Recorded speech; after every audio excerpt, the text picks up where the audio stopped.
Did you say, can you think of a reason? Or can you think of a reason? What's the difference between the second way and the first way?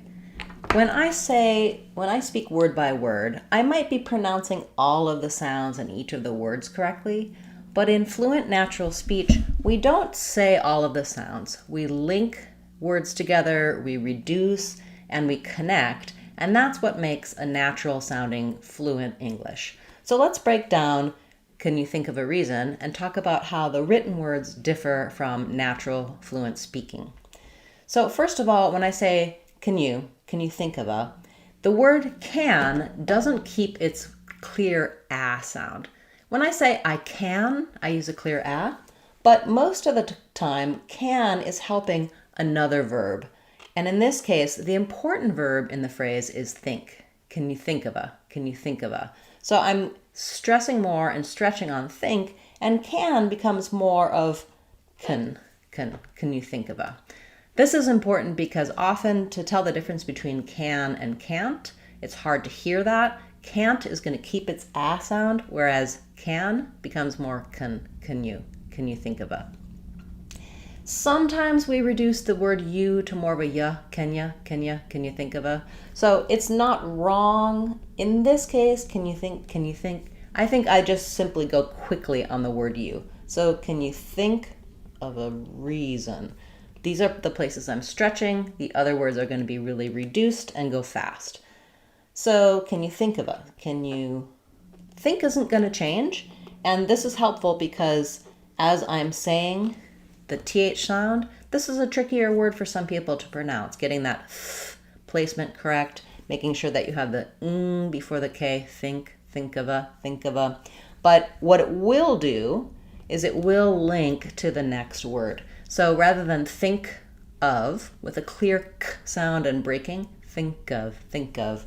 You should think of it as having that K either all one word or the K jumps on to the next word of, think of. So I'll connect those, they're linked, it's all together.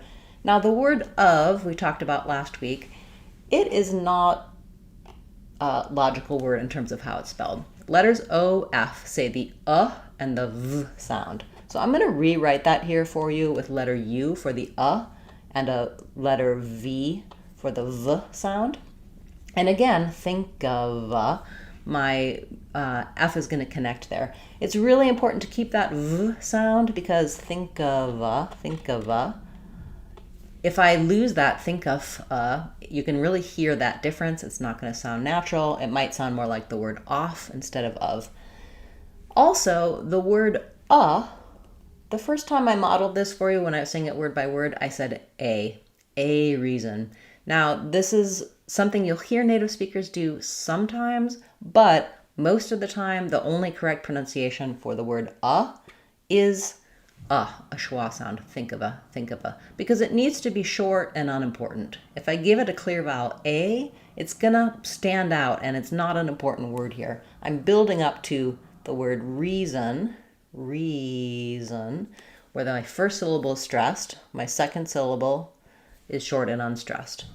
Letter S says a Z sound in reason, so don't miss that, reason, zin. And I'm not really saying it like sun. It's not the same as the word sun.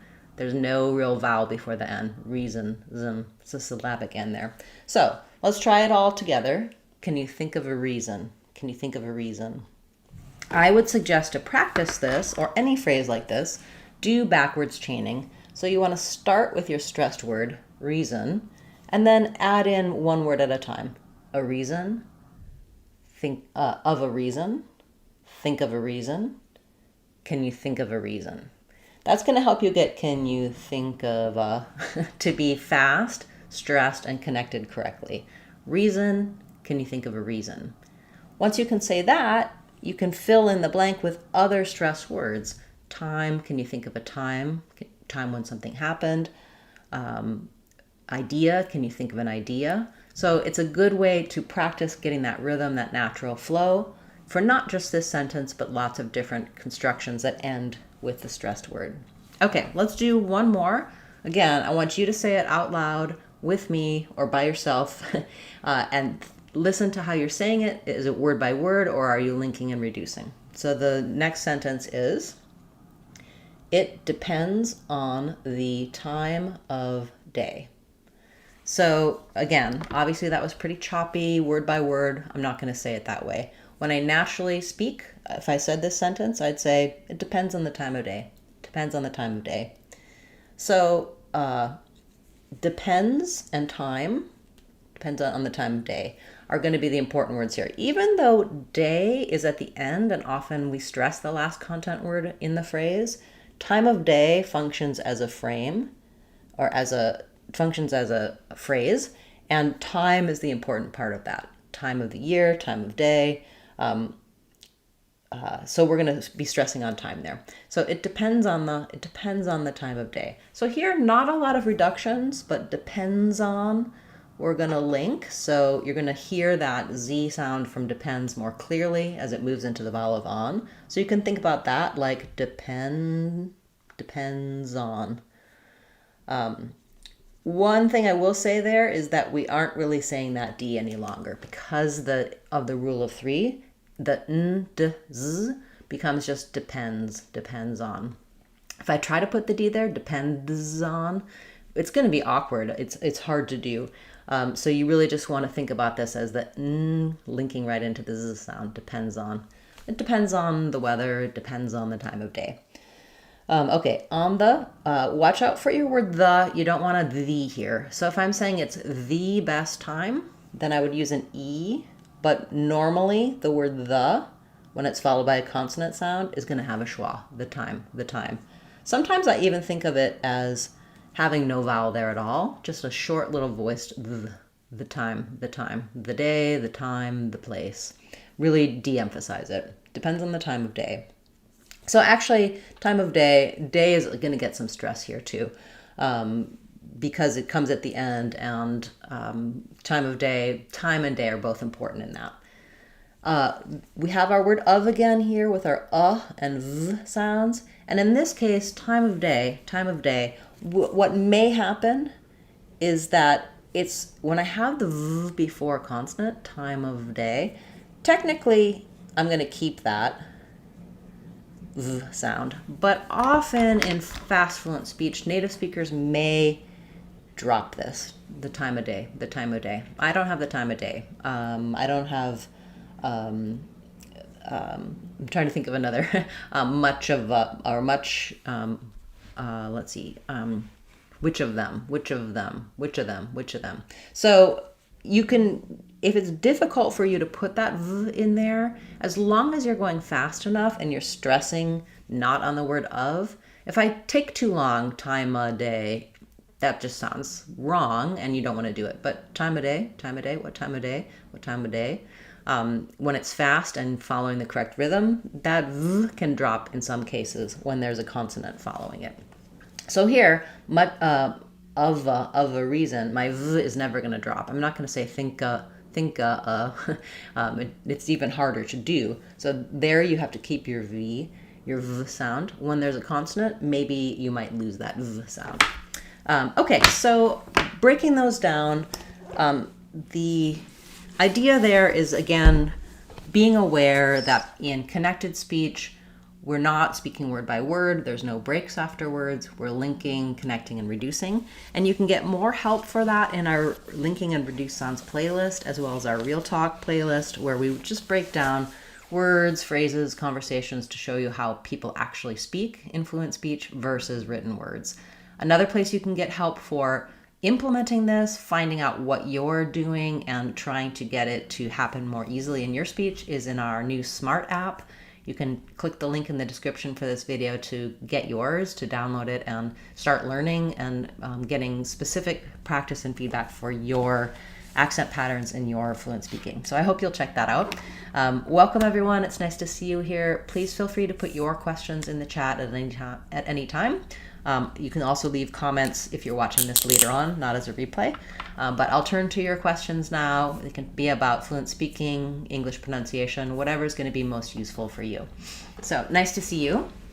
We have a question about the past tense of the verbs wind and wound. Okay, so we have wind, we have the past tense of wind, which becomes wound, as in he wound the clock, he wound his watch. And then that's the verb. And then we have the noun, wound. So same spelling here, right? Wound and wound. This one is the verb, and this one is the noun. And so let's break down the pronunciation of wound versus wound. So the word wound, he wound his watch, has the ow diphthong. So the IPA is going to be the ow sign, symbol. Ow. We're sliding from a more open ah into the more closed and rounded wow, ow. Sometimes I write that as ow, like in now or cow. This can also say oh, like in snow, so it's a little bit confusing. You might want to think of it as ow. And then the ND sound, so wound. Or you can think about it like wound. Versus wound, the injury that needs to heal, has the letters OU saying the oo sound. So we'll have the oo, just a simple non-diphthong oo sound. And that I usually rewrite with letters OO, like to woo someone, wound. So his wound healed after they wound the bandages around it. That might be a way to remember those two. Thank you. Yeah, that's a good pair of words because they have the same spelling but different meaning and different pronunciation. Okay, we have a question about trying and trying to. So you wrote tryin with an N. So let's talk about that first of all. So we have the verb to try, and we would say I'm trying, and I'm trying to. Sometimes you may hear native speakers say I'm trying. So they'll change the ng sound to just an n sound. This is fine to do in casual speech. You'll hear it all the time. But for many non-native speakers, you may have a tendency to do this all of the time for all of your ng sounds, and that sounds like an accent error pattern, especially if you're trying to be professional, you're in a work environment, interview setting, whatever it might be. If you say, I'm trying to improve my skills, it sounds way too casual. It doesn't sound professional. It sounds like an accent pattern or poor English. So keep this version, tryin and trying to, for casual speech. And if you're thinking you can't switch back and forth between the two, then I would definitely suggest keeping the NG version. But let's talk about how to do what happens here in the linking and connected speech for each of these in case you really do want to use it in the casual way. So when I'm saying trying to, that's the full form, and we rarely say that. Instead, because I have a continuing voice sound here, trying to, I either, first of all, I don't say the oo. It'll sound like an sound, a schwa, trying to. Or you can even think about it like trying to. Or because this is a continuing NG sound, we often change it to more of a flap. So it'll sound more like trying to. And again, very short on the vowel there. I'm trying to go, I'm trying to explain, I'm trying to do that. Same thing here. Because I have the n sound, trying, instead of tryin to, this is going to become a schwa, trying to, or even more likely trying to. I'm trying to do that. I'm trying to be relaxed in my speech. So I do have a video talking about how to changes to t and duh in different contexts. So that would be, I have a few videos on that. That's something you can find in our linking and reduced sounds playlist. Also, if you're looking at a specific phrase like that, you can, on the app, you can tell it, give me some things to practice. How should I say trying to in relaxed casual speech? And please give me some things to practice, and it'll give you feedback on how you're saying that and whether it's correct. Also, if I'm just saying tryin, trying out, I'm trying out. If I'm using that casual version, the N is going to jump on. I'm trying out some new patterns, or trying out. It's going to have the ng sound connecting. So just be careful not to do, you never want to do trying out. It's not a hard G there, not a G, but rather an ng sound. The NG is one sound, even though it's two letters. Okay, thank you. That's a good request, and I hope that explanation made sense and you got help for whichever version of that phrase you'd like to use. Okay, let's turn to the next question. We have a question about how to pronounce since inception and since its inception. So let's look at since inception. So in this phrase, inception is the important word, and it's stressed on the sep syllable. So my in is going to be short and reduced. My sep has the eh vowel, like in red. Inception, ti is going to say the sh sound, and then there's going to be almost no vowel there, almost right from the sh to the n. So that sounds like inception. And then since is just a s, I, n, s sounds. So that's, I would write it like this probably. Since inception, since inception. In that case, my s can link to my I. Since inception. You can think about it like since inception. If that helps, since inception. That's how it links together. And the other phrase was since its inception. It'll interrupt my my phrasing here. So since it's going to sound more like inception.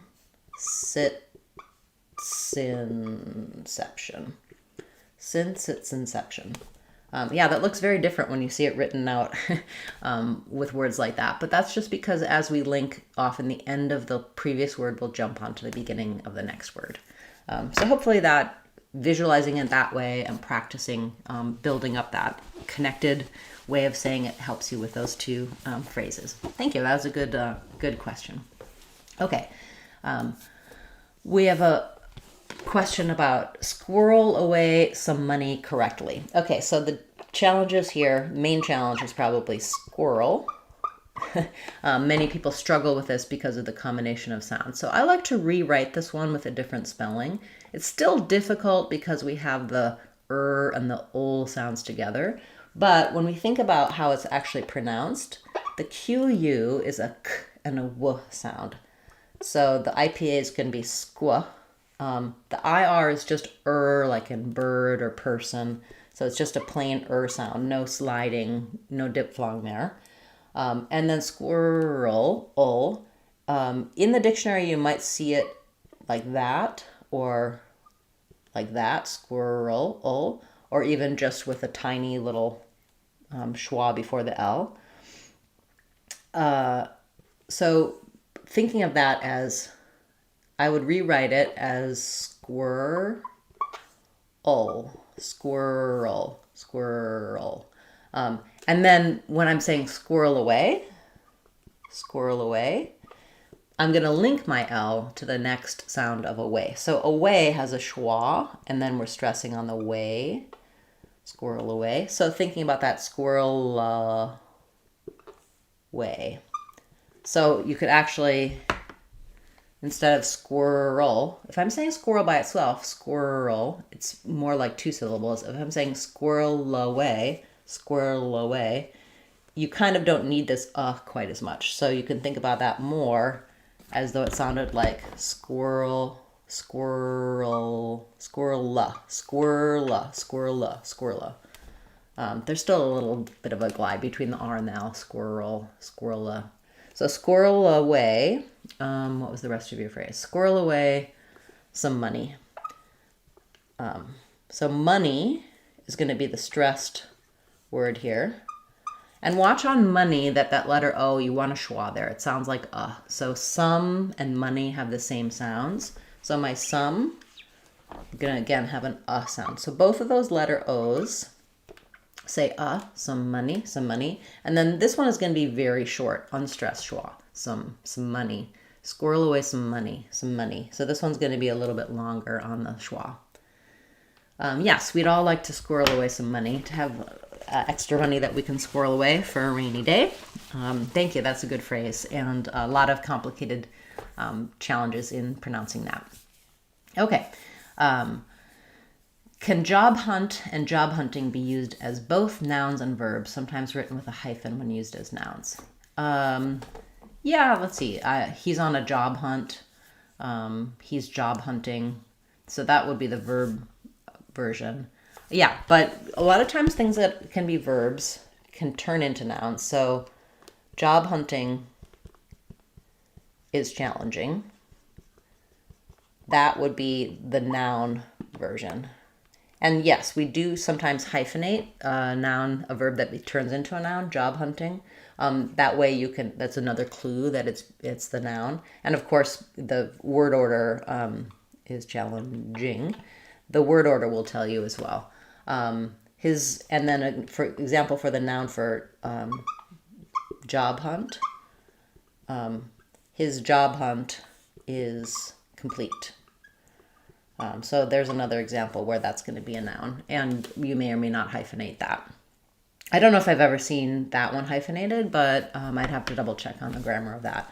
We definitely do that when we change nouns to verbs. So yeah, good question. Thank you. Okay.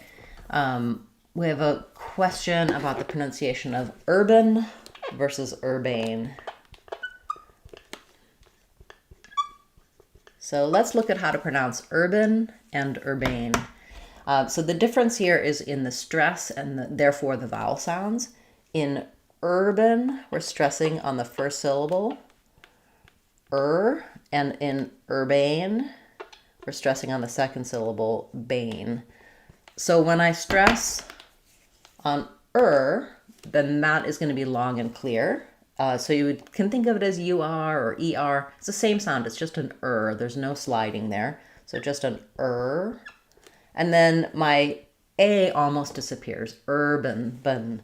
I'm going to just go very quickly from my B to my N. If there's any vowel there, it's a little I or sound. Urban. So the urban environment. Versus urbane, it's very urbane. We're going to have the clear, long A. Letter E makes the A say its name. So it's going to be the A diphthong, which we often spell with A, AY, AI. I'll probably write it with AI here because we have words like pain spelled that way. So bane is long, my is short and unstressed. Still a full there, but urbane. Yeah, so the stress of a word often changes the vowel sounds. We have a long, clear vowel in a stressed syllable, and we have a short, reduced vowel in an unstressed syllable in many cases. Yeah, thank you for that. That's a good suggestion and interesting pair of words. Okay, we have a question about let him and let him. So often when we have the word him, the word her, the word his, words that start with H that are unstressed and unimportant in the phrase sometimes lose their H. So when I'm saying let him go, I often, instead of let him go, because that breaks up the flow, will tend to say it more like let him go. So it's almost like no vowel there at all. Let him. People write it with M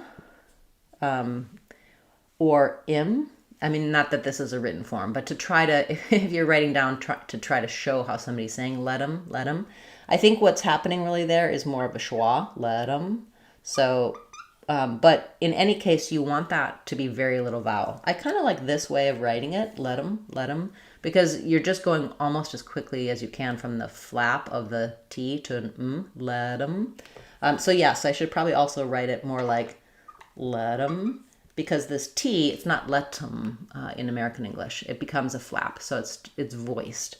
The reason that becomes a flap is that if I'm saying let him, I'm going to use an unreleased T because I have a consonant sound following. Let him. So I won't let that T out. But let him, when I get rid of that consonant, then suddenly I need to flap this T, let 'em, because it's followed by a vowel. So that follows the natural pattern and rule for how we pronounce T at the ends of words in connected speech. We link to a vowel, we flap it. We link to a consonant, we stop it. One reason I wouldn't think of using this, let 'em, is more like that's what we use for let them. Let 'em go.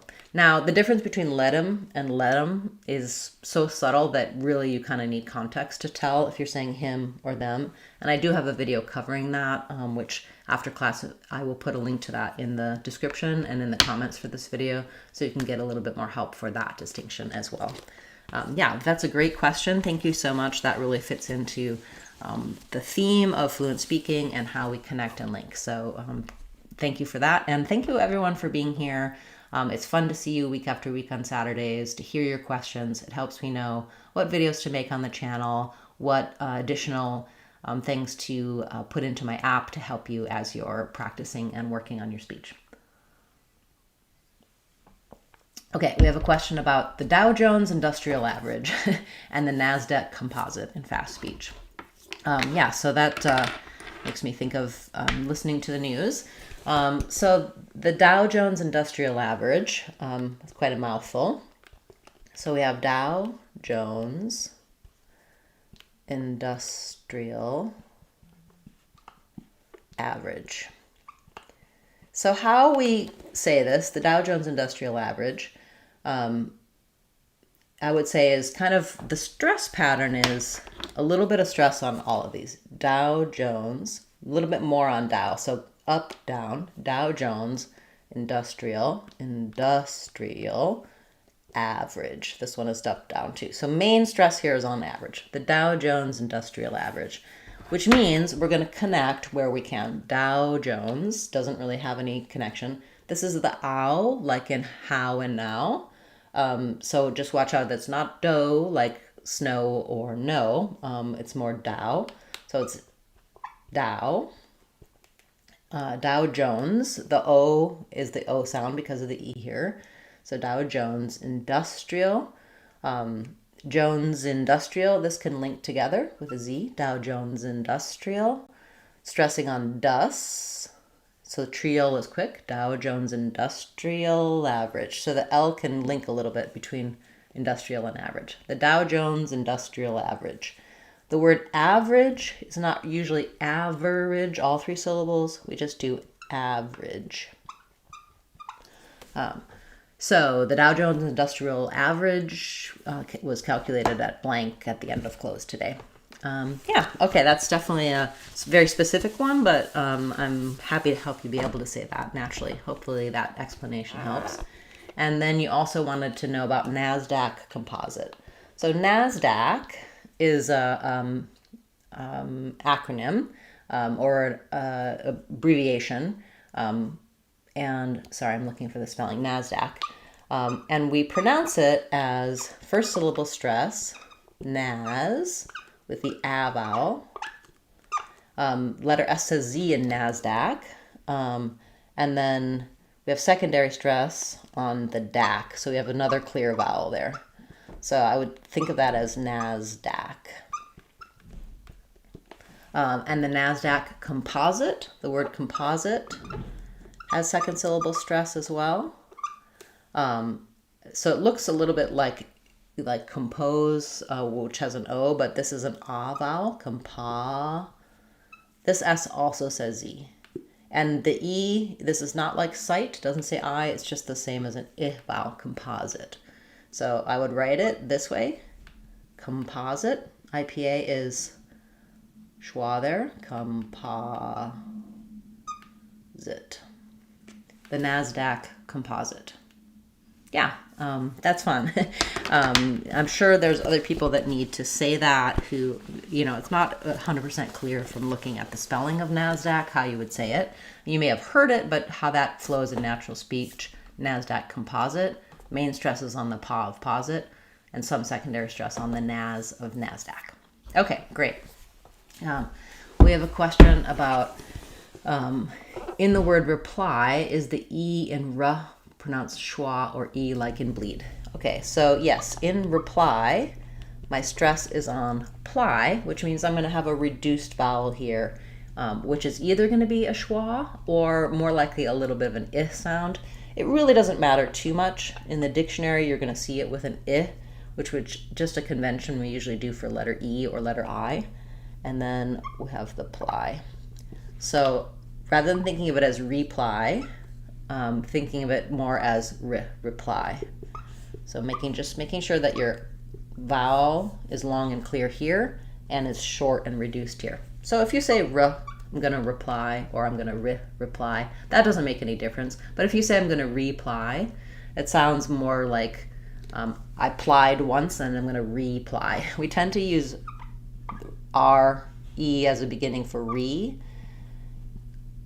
We pronounce it as re when it's a prefix saying that we did something again. So like a replay is pronounced replay because we're stressing there more. It's a replay of the events, and that's the noun version. But I'm gonna replay the clip. I'm still gonna have re there, but my play is gonna be more stressed because it's a verb. So it's a little bit complicated how we do re at the start of words, and I do have a video talking about those differences, talking about the schwa and if sound, but that's a great question, and I hope that helps you. Hope that reply helps you understand the correct pronunciation of reply. Very good. And reply, that can be a noun or a verb, and it doesn't change its pronunciation. So I'll give you my reply next week. I'm gonna reply to the letter, same rhythm, same pronunciation. Okay, very good. Okay, question about how to pronounce residuals.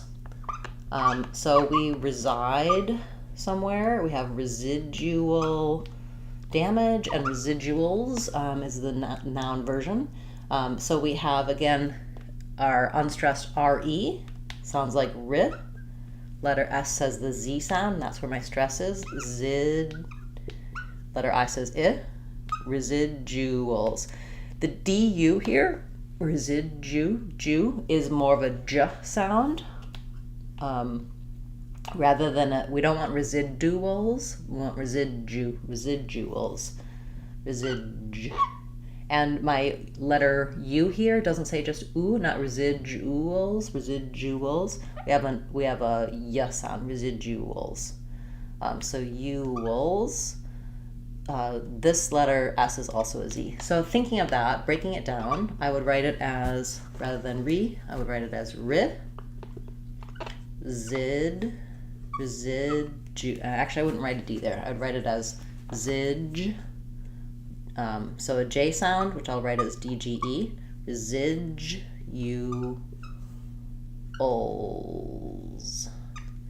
And between U and ols, we're going to have a little w connecting them. Uwls. So I would say this is the same as individuals, communicate, uwul.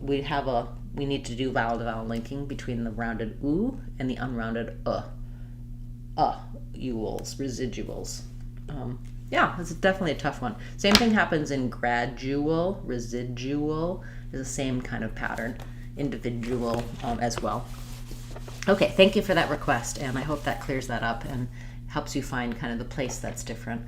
I think a lot of times we have just a small detail that's different in our pronunciation when we don't know the exact breakdown of the sounds, and you can hear that something's different, but it's hard to know, okay, what am I doing differently or what am I doing incorrectly in this word? So that kind of detail is where that comes in. Okay, let's see. We have a question about the difference in meaning between these verbs, chat, text, message.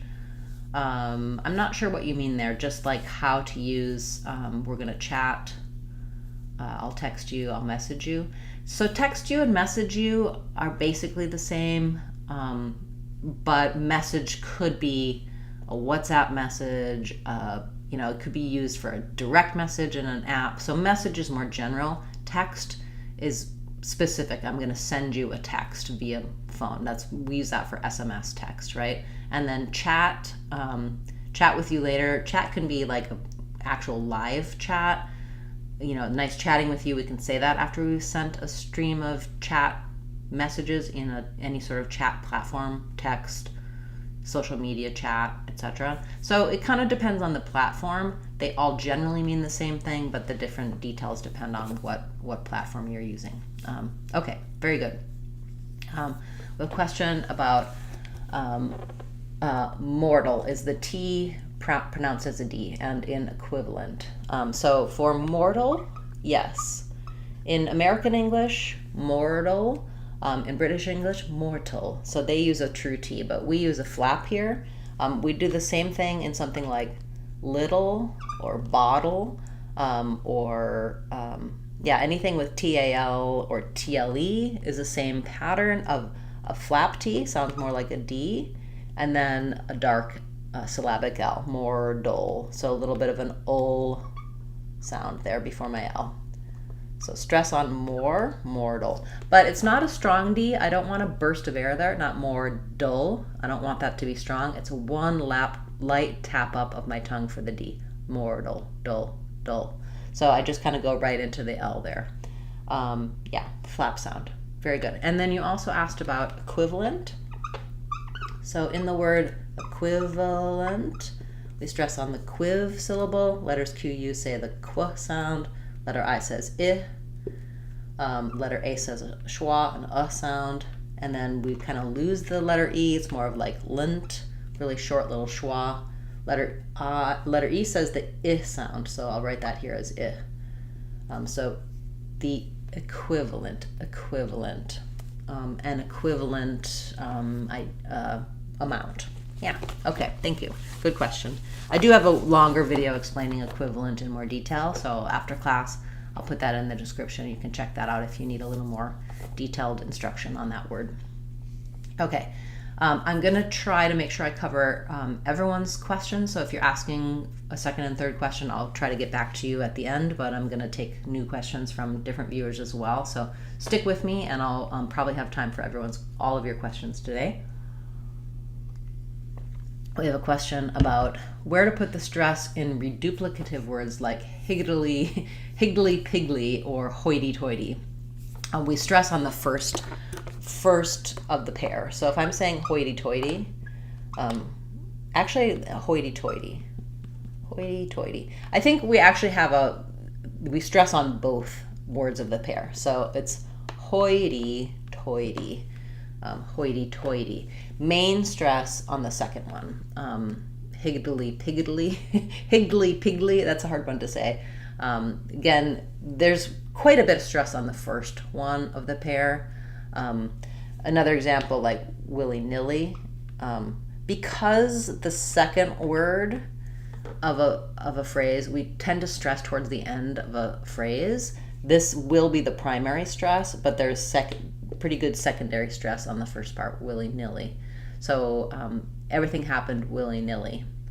So slightly longer on the second one, but still almost equally long between the first and the second word, depending on the stress in the word. All of these examples so far are stressed, unstressed, two-syllable phrases. Yeah, that's a great question. Thank you. Okay, we have a question about the letter T in words like internet, interlace, enter, silent. Enter. So in internet, there's two ways that American English speakers will say this word. One is they will say the T, internet, in which case it's a true T with a burst of air, internet. Same as if I said, for example, turn. At the start of words, we burst that air. It's an aspirated T, turn, internet. So that's one way that we say it. The other way is when we have NT in the middle of words, internet, interview, you hear that time, I didn't say the T at all. It either is there as a true T or it fully drops. And that sounds more like internet. So no T at all. And between these two, people use both and they use them interchangeably. I use both. It's not really regional or certain groups or certain dialects, it's really pretty interchangeable. There may be some people that tend to prefer internet versus internet. This is, I would say, a way to sound more American. That's definitely an American accent pattern. So you can do internet, interview, international, etc.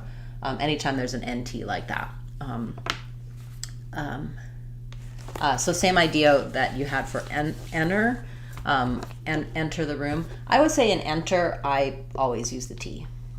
I'm gonna enter via the back door. I'm gonna enter. Yeah, no, I might change that to enter. That's one that I think sometimes when you ask a native speaker, oh, do you drop the T in enter? They'd say, oh, no, I say enter. But really in connected fast speech, I might say, yeah, you can't enter after dark. You can't enter that place. Yeah, so it sounds kind of weird if I'm focusing on it too much, but in natural speech, it's another place where the T might drop. This one, I'm a little more inclined to keep the T than I would be for internet. But yeah, I hope that explains and helps you. And I'm going to double check that I got all of your words. Yeah, so interlace, same idea. Inter, enter, all those prefixes will have the option of dropping that T. Okay, and then we had another follow-up or similar question about internet and interview. And important, important, that one we rarely say the T.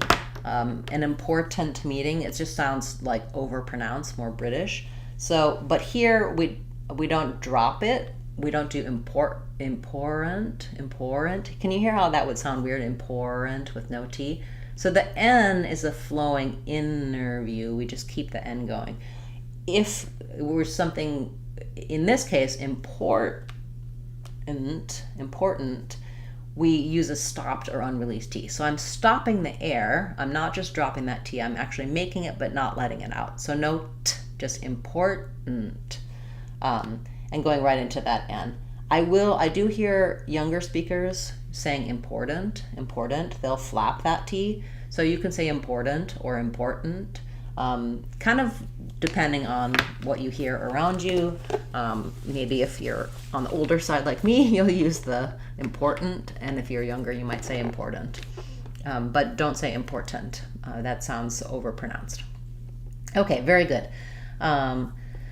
We have a question about actually, naturally, occurring, eventually, and matter. So let's take the beginning of yours. We'll take actually.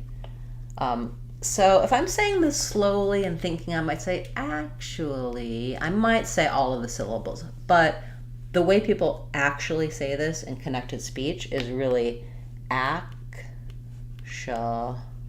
They actually just don't do the ooh here. They don't do the T there. They just actually say actually. So first syllable stress, T drops, we have the K sound. I do have a video showing how to do actually with lots of examples of real people saying it so that you can hear that and imitate it and feel natural using it. Sometimes when you see it written out the way we actually say it, it seems like, oh, that's got to be wrong because it's not spelled correctly. It looks a little bit different, but when you hear it multiple times and you can visualize it that way, you can feel more naturally using it. Okay. Yes, we have a question about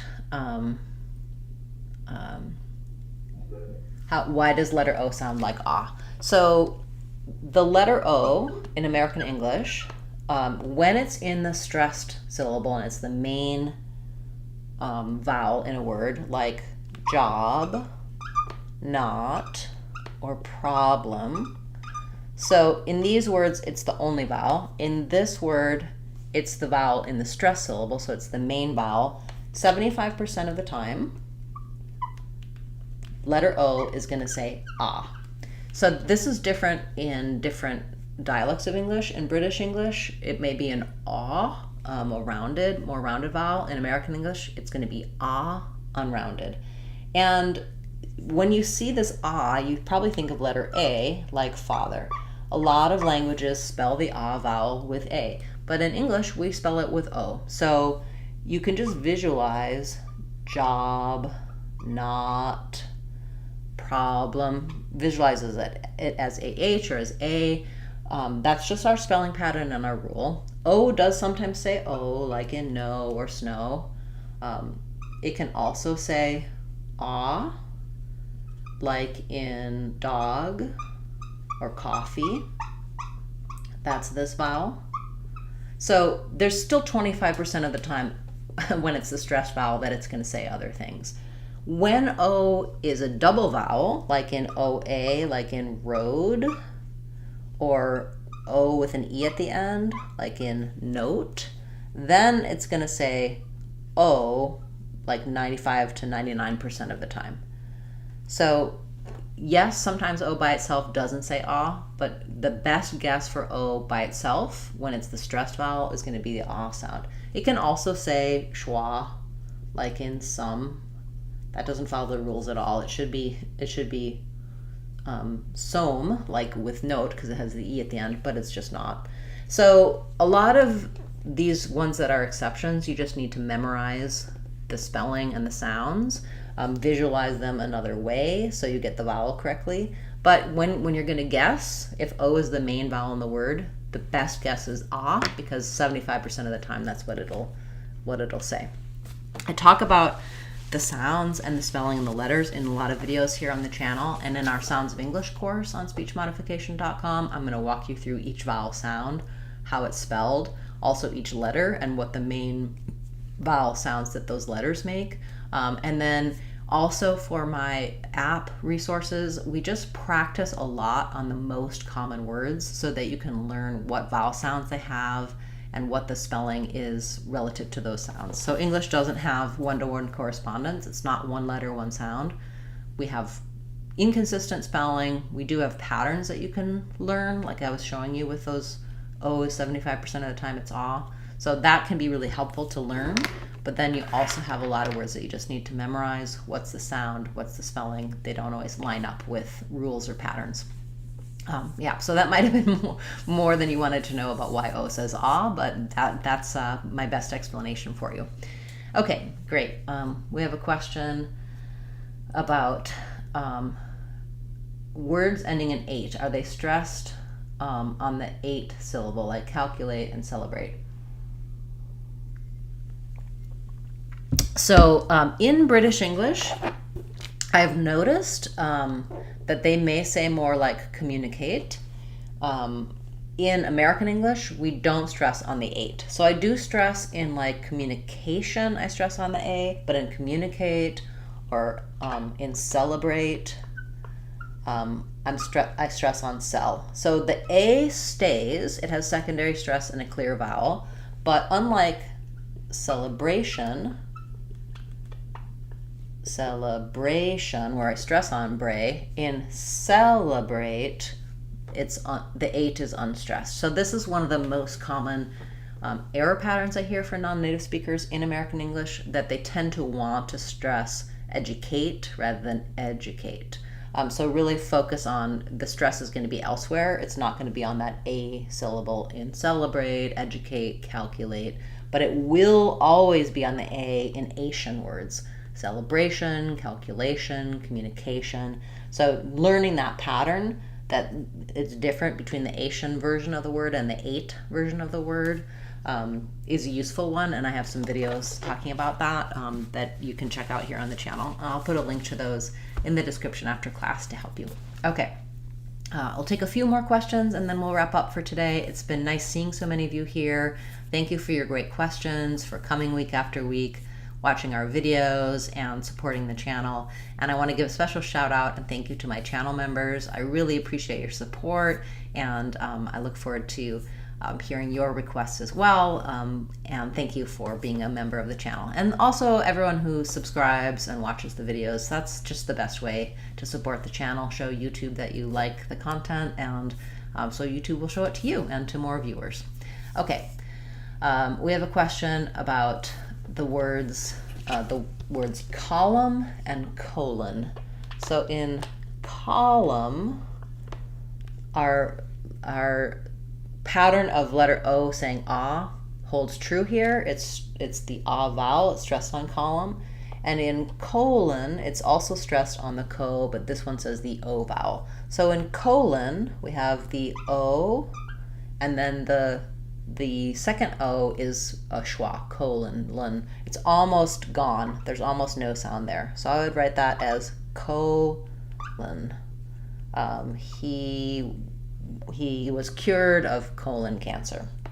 Versus column, we have first letter O saying the ah vowel, stressed, and then we have a schwa for the sound, column. So that sounds like column. So which column was it in? They erected some columns on the building. Colon health is very important. Yeah, good pair of words. Thank you for that request. Okay. We have a question about how to pronounce literally. So I have a number of videos talking about literally. I'll just give you the quick version, which is we flap this T so it sounds like litter, just like in kidder. Letter A says the sound, and then the li sound. So first syllable stress, literally, literally. T is more like a flap or a D sound, literally. Good. And then we have a question about the word thrilled. Yeah, this is tough because of the THR. Watch out that you don't want thrilled here. No syllable for that D. It just goes right from the L to the D. So just like wild or mild, old is what you have at the end. The thrill, you just watch that I would have your R ready. So you can try rill, thrill. If you do that, the back of your tongue is kind of ready to go into the R, then it's easier to make that THR combination. Yeah, thrilled. So not super easy, but just definitely a combination that practicing other words with THR like through or throw, thrill is going to help you make that combination more smoothly. Very good. Okay. We have a question about whether or not people can tell a difference if you're not pronouncing the voiced or voiceless TH. So, for example, we have those has the voiced TH, think has the voiceless TH. So if you said I think, people probably will still understand that. I need those. Yeah, I think that voiced, voiceless TH, most non-native speakers actually don't mess that up, except at the end. If you're saying, for example, breathe, you might have a tendency to say breathe. That's not really going to matter for people understanding you. So I wouldn't worry about that too much. It's the bigger problem with TH is if you substitute a Z or an S or a D or a T. If I say doze or sink, that's maybe going to make it harder for people to understand. Or if I'm saying like breed or breed instead of breathe, or breeze instead of breathe. I mean, context is still going to tell people what word you're saying, but if you're saying a word by itself and you don't have the correct tongue position for the TH, th or th, that's way more important than whether or not the TH is voiced. And as I said, in my experience, most people, the voicing part, whether it's th or th, they're getting that part correct. It's more the placement for the TH. That's the problem. Get more help if you want to learn more about TH. I have a full playlist for TH here on the channel, so I suggest checking that out. And also, if you would like help kind of correcting your TH, how to practice it, working on that, then check out our Smart app. It's going to walk you through the steps of that, give you a lot of details, and then it uses AI to give you intelligent feedback about here's what you need to do differently, try this way, and it gives you feedback as you're practicing. So it's a really good way to be able to implement and use correct pronunciation in English, get it to sound more natural and to deal with those tricky sounds like the TH. Okay, wonderful. Good, so we have a question about the word breakfast. So this is another one where the spelling and the meaning really originally came from breaking your fast. So this is the word break, this is the word fast. But in the word breakfast, we're not saying break or fast. Stress is on the first syllable, and break becomes breck. So we just have the eh sound. So think of it like breck. And then fast becomes fist.